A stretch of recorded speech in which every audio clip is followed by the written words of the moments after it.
Have you been diagnosed with depression and struggle with sadness? Maybe you're scared of being criticized. Loss of interest, aches and pain. Always thinking something terrible. Ask your doctor about Effexor XR. Ask your doctor about Cymbalta. Talk to your doctor about Zoloft. So talk to your healthcare professional. Get with your doctor today. Your doctor. Tell your doctor. Contact your doctor immediately. Talk with your doctor.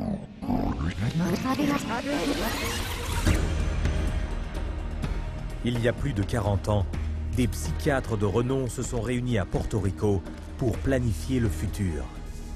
We see a developing potential for nearly a total control of human emotional status, mental functioning, and will to act. Leur plan?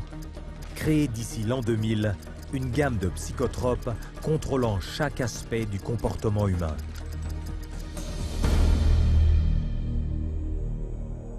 I was diagnosed with depression and put on Paxil. ADD, and I was prescribed Ritalin. General anxiety disorder, prescribed Zoloft. Bipolar disorder, and I take lithium. PTSD, Zoloft. I was on Paxil. When they placed me on Zoloft. They gave me Adderall. I was prescribed Siptamil, Tegretol, Lexapro, Depakote, Stelazine, Adderall, Concerta, Orazine, Prozac, Lorazepam, Effexor, clonazepam, Ritalin, dexamphetamine, Paxil, Cylert, Prozac, Adderall, Elavil, Depakote, Wellbutrin, Seroquel, etc., etc.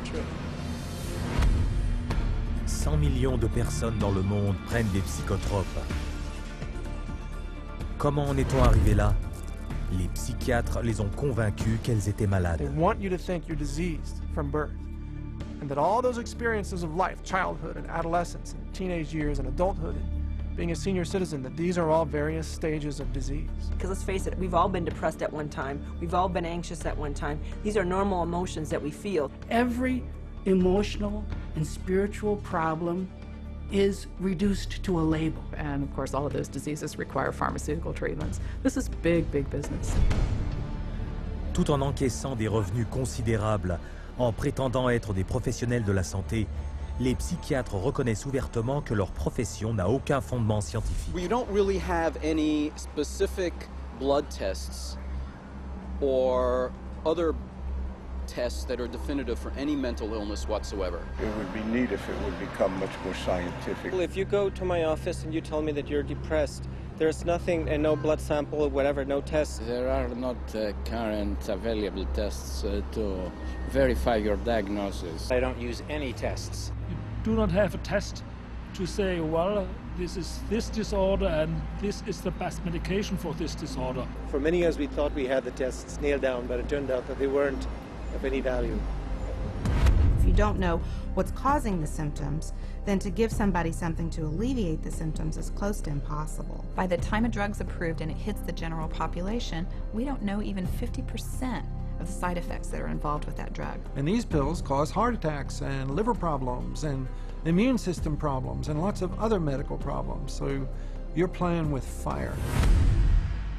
Chaque jour, on estime que les psychotropes causent des incidents graves. Et si les psychiatres et les firmes pharmaceutiques sont conscients du danger que ces psychotropes représentent, leurs patients, qui ne se doutent de rien, en subissent quant à eux les effets dévastateurs. Everything became worse.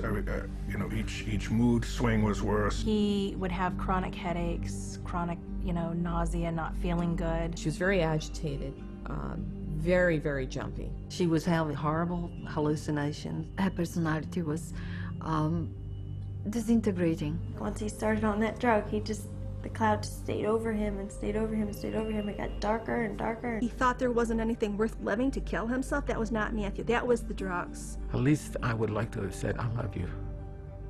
I didn't get a chance to do that. Non seulement les psychotropes mettent en danger chaque jour des millions d'individus, mais ils tuent chaque mois près de 3000 personnes. Mais les pertes humaines n'auraient jamais été aussi élevées si les psychiatres n'avaient pas travaillé main dans la main avec les firmes pharmaceutiques pour promouvoir leurs médicaments auprès de médecins dans le monde entier. Aujourd'hui, 70% des psychotropes sont prescrits par des médecins généralistes. Comment en est-on arrivé là? Une question de marketing. It's about creating a good story that uses science, that convinces a physician to think about writing a prescription. This is not science. This is incredibly effective marketing. It has nothing to do with science. They use what I call statistical contortionism. Basically just skew the numbers, make everything look fantastic, you hide the bad numbers. They're learning every trick in the book. They're evolving into efficient marketing machines, and it's working. There's definitely an unholy alliance between psychiatry and pharmaceutical sales. That's a marriage made in heaven. They're like conjoined twins. They're joined at the wallet. Avec 374 maladies mentales dans le manuel diagnostique de la psychiatrie, et plus à venir, les affaires sont en pleine expansion. Les firmes pharmaceutiques ont élargi leur registre de psychotropes de 44 en 1966 à 174 aujourd'hui. Combinés, les 5 psychotropes qui se vendent le plus rapportent plus que le produit national brut de plus de la moitié des pays sur Terre pris individuellement. En tout, la psychiatrie engrange un tiers de billions de dollars par an.